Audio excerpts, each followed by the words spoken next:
Like, I remember very early on in my career, back when I was what we call an open micer, an open spot where you're just doing 5 minutes unpaid at comedy clubs around the country, just getting your name out there, getting the stage time, hopefully someone will pay you eventually. And I was doing a place down in South London called the Ballon Banana. It was a great club, right? But the first time I played it, died on my arse, right? The audience could tell I was new, they sensed I was scared, it just went downhill from there. Dry mouth, nervous, tripping over me punchlines, and I'll be honest with you, weren't that funny in the first place. 5 minutes, not one decent laugh. But at the end of that 5 minutes of death, I'm smoking a cigarette, and I said, well, they say every cigarette you smoke takes 5 minutes off your life.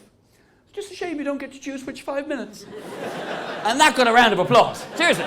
I thought the only way I can get off the stage with any kind of dignity or integrity intact is to have another little pop. So I said, well, folks, I'm going to go, because either I'm a terrible comedian or you're a terrible audience. I've been a comedian now for 22 years. How long have you been an audience?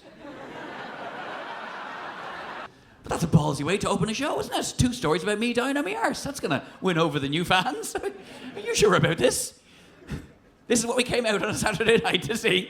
Even he says he's shit. It's like showing up on a date and going, I hope this goes well. Here's a picture of 2 women who've kicked me in the balls.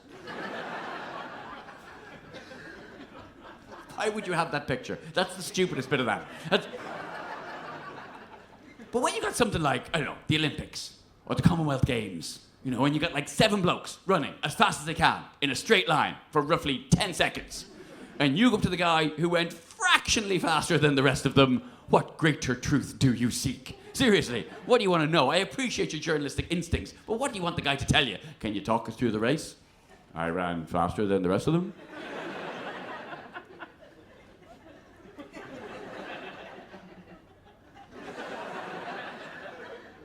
How do you feel to have won? Happy. Yeah, I was hoping to win, so... Pretty happy. Pretty happy and tired, but mainly happy, yeah. What's your secret? Training. I do a lot of running in my training. I find that helps with the running. You realise this interview has now gone on longer than the race. You know that, yeah? I don't even know why you're talking to me. I was in front. I didn't even see what the rest of them were doing. Did you see the race? If you saw the race, you probably know more about the race than I do, honestly. Do you know who you should talk to? The guy who came last. He saw the whole thing. Yeah. Men who have sex with women and then slag them off about it afterwards. You are the worst. Yeah, she blew me right there in the car park. What a slut. You were there too! You were there too! Don't be all fucking puritanical after the fact. If you didn't want it to happen, it wouldn't have happened. You could have said, excuse me, what kind of a man do you take me for? I hardly know you, young lady. I need to be wined and dined and seduced before these shenanigans commence. My eyes are up here. Yeah. No, you didn't. You went for it and you enjoyed it. And then you slag her off afterwards. That's not on. Come on. Yeah, she blew me right there and then. What was she thinking? I don't know. Maybe that you'd return the favour, you ungrateful shite bag. You don't have to. Please don't slag her off. Don't call her a slut. Yeah. Somebody says, how did the date go? You say, she was most obliging and accommodating. I hope to see the young lady again. We share similar interests. But we weren't a one-night stand. That would be inaccurate. But we were casual in the beginning, me and my wife. When we first met, we were friends with benefits. That's how we started out. Because when we met, we didn't want to go out with the other. Neither of us wanted to go out with the other because we both just come out of bad relationships and we weren't looking for a boyfriend or a girlfriend. So we did everything we could, despite being attracted to each other, we did everything we could to not actually properly have a relationship. But we couldn't help ourselves. Fell in love, and the heart wants what the heart wants, London. Which I can say, because I'm talking about falling in love with my wife. A lot of the time, the phrase, the heart wants what the heart wants, when it gets used to excuse the inexcusable, doesn't it? It's a phrase that's lost a lot of currency since we started trotting it out to get away with shit we shouldn't have done in the first place. So you left your wife for your babysitter. The heart wants what the heart wants. It's nice that your heart wants the exact same thing as your dick. Good for you.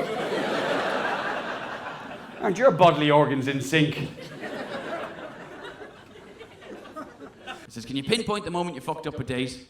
And this girl, sitting right there, she goes, yeah. I go, what did you do? She goes, it wasn't me, it was him. Lovely bit of dobbing in there, beautiful. I said, well, he can't have fucked up that badly because you're still going out with him. Unless this is the date he fucked up, and he fucked it up by bringing you here. In which case, well done, this is the most well-prepared and well-thought-out heckle ever. I am defeated, madam. You see it in movies and dramas, middle-aged father or two going to pieces in front of the hot au pair, or the hot ski instructor, or the hot hotel receptionist. What the fuck is wrong with you, man? You're a grown-ass man with a family that loves you. Who gives a shit what some beautiful young woman thinks of you? Who gives a shit? I give a shit, not who gives a shit! I fucking hate myself. I'm not looking to have an affair. I just want you to look at me. Would one of you just look at me like you people used to look at me? Draw up a rota. Just one person a month. Just go, that's all I need. I went to university. Medical students are animals. I have seen things I cannot unsee. A man pissing on a snail and then eating it for a bet. I have seen that. I have seen that with my own eyes. Do you know what the bet was? I bet you wouldn't do that. I bet I would. That was the bet. No money changed hands. I swear to God, my 4-year-old just the other day, 4 days ago, he said to me, I wish I was a grown-up. And I said, well, if you're a grown-up, you'll have to go to work, you know. And in just a split second, he went, I wish I was a comedian. It is the thorniest issue since Jesus was fitted for a hat.